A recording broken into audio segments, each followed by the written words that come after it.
السلام علیکم ورحمۃ اللہ وبرکاتہ۔ میرے عزیز دوستو اور ساتھیو، آج میں آپ کو شب برات کے بارے میں کچھ باتیں بتانے جا رہا ہوں جو سننا ہر مسلمان کے لیے ضروری ہے۔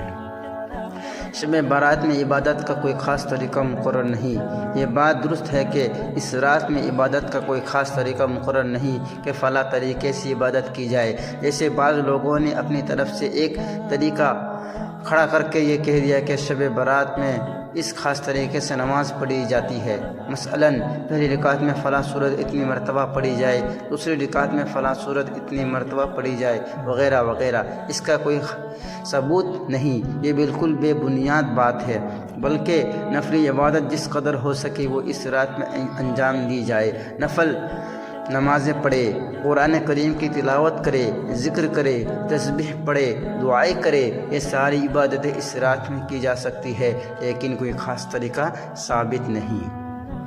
شب برات مغفرت کی رات۔ شب برات کی ایک بڑی خصوصیت یہ ہے کہ اس شب میں اللہ تعالیٰ اپنے فضل و کرم سے بے شمار لوگوں کی بخشش فرما دیتا ہے۔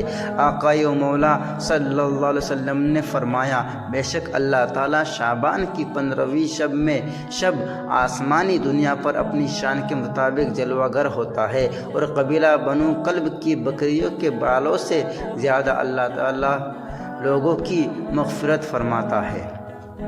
شعبان کی 15ویں رات کو شب برات کہا جاتا ہے، چونکہ اس رات مسلمان توبہ کر کے گناہ سے قطع تعلق کرتے ہیں، اور اللہ کی رحمت سے بے شمار مسلمان جہنم سے نجات پاتے ہیں، اس لیے اس رات کو شب برات کہتے ہیں۔ اس رات کو لیلۃ المبارک یعنی رحمت نازل ہونے کی رات بھی کہا جاتا ہے۔ حضرت عطا بن یسار رحمۃ اللہ علیہ فرماتے ہیں کہ لیلۃ القدر کے بعد شعبان کی 15ویں شب سے افضل کوئی رات نہیں۔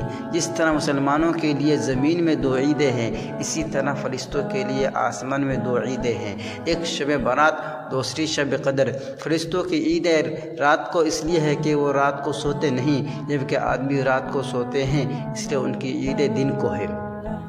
ارشاد باری تعالیٰ ہے، قسم ہے اس روشن کتاب کی، بے شک ہم نے اس برکت والی رات میں اتارا، بے شک ہم ڈر سنانے والے ہیں، اس میں بانٹ دیا جاتا ہے ہر حکمت والا کام۔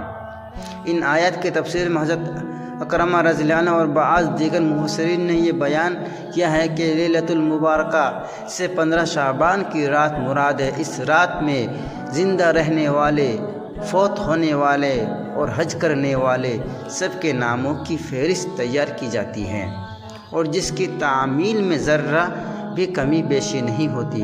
اس روایت کو ابن جرید، ابن منظر اور ابن ابی حاتم نے بھی لکھا ہے۔ اکثر علماء کی رائے یہ ہے کہ مذکورہ فہرست کی تیاری کا کام لیلۃ القدر میں مکمل ہوتا ہے، اگرچہ اس کی تیاری 15ویں شعبان کی سب سے ہوتی ہے۔ علامہ قرطبی مالکی رحمۃ اللہ علیہ فرماتے ہیں کہ ایک قول یہ ہے کہ ان امور کے لوح محفوظ سے نقل کرنے کا آغاز شب برات سے ہوتا ہے اور اختتام لیلۃ القدر میں ہوتا ہے۔